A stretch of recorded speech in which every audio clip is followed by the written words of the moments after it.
The major products A and B from the following reactions are.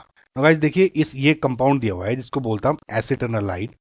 Okay, सो एसिटाइलहाइड की पहले जो reaction हम देख रहे हैं वो Br2CH3COOH के साथ। ओके, नाउ ये Br2CH3COOH है, ये इलेक्ट्रोफिलिक एरोमेटिक सब्स्टिट्यूशन होता है, मतलब यानी जो ये Br प्लस है ये इलेक्ट्रोफाइल होगा, इस कंपाउंड पे ऐड होगा। ओके, नाउ एक आपको एग्जांपल और दे दूं, इस रिएजेंट के बजाय आपको क्वेश्चन में FeBr3 भी दे देते तब भी सेम आपका होना चाहिए था, Fe एंड Br2 दे देते तब भी सेम आपको ये रिएक्शन होनी थी। तो आपको इसको ध्यान रखना है।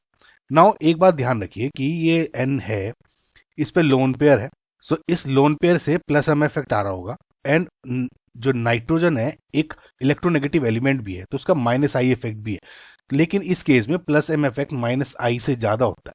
तो इसका मतलब अगर आपको देखेंगे तो ऑर्थो या पैरा पोजीशन पे आपको Br पॉजिटिव जुड़ सकता है इसमें, क्योंकि इलेक्ट्रॉन डेंसिटी इस पे ज़्यादा हो रही है। नाउ क्योंकि ये एक थोड़ा बल्कि ग्रुप अटैच्ड है तो हम ऑर्थो पोजीशन पे इग्नोर करते हैं, यहाँ पे नहीं स्टेबल हो गए तो यहाँ पे ही जुड़ेगा, तो इसका मतलब यहाँ पे आप Br जोड़ दोगे।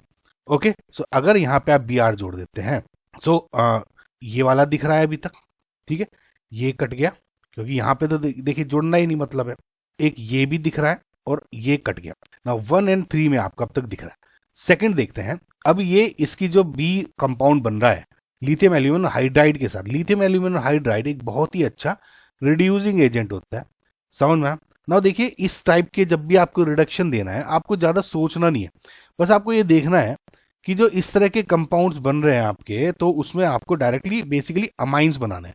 फॉर एग्जाम्पल अगर मैं आपको RCOONR R ये H भी हो सकते हैं, कोई दूसरे ग्रुप भी हो सकते हैं, और जब आप इसका रिडक्शन कर रहे होते हो, ठीक है, तो आपको ज़्यादा दिमाग नहीं लगाना, आप सोचो कि भैया ये रिड्यूसिंग एजेंट्स हैं, ये किस तरह हो रहा है किस तरह नहीं हो रहा है, ज़्यादा डीप जाने की जरूरत नहीं है, सिंपल आप इसका रिडक्शन करो ना। जब आप इसका रिडक्शन करते हो कैसे रिडक्शन होगा, ये हटके H जुड़ जाएंगे दो। इस पर मैंने एक ट्रिक भी बनाई हुई है, उसको जरूर देखना आप। तो RC यहाँ पे 2 H जुड़ गए, NRR, तो कुल मिला के जो डबल बॉन्ड O था उसको हटा के 2 H हमने जोड़ दिए, तो सेम यहाँ पे होगा, ये बस हटा दो, यहाँ H जुड़ गए, समझ में आया। तो इससे अगर आप देखते हो तो क्या बन रहा है, ये नहीं है ये वाला, correct. So option number 3 is your correct answer. I hope guys आपको जो मैंने समझाने की कोशिश की है वो समझ में आया होगा।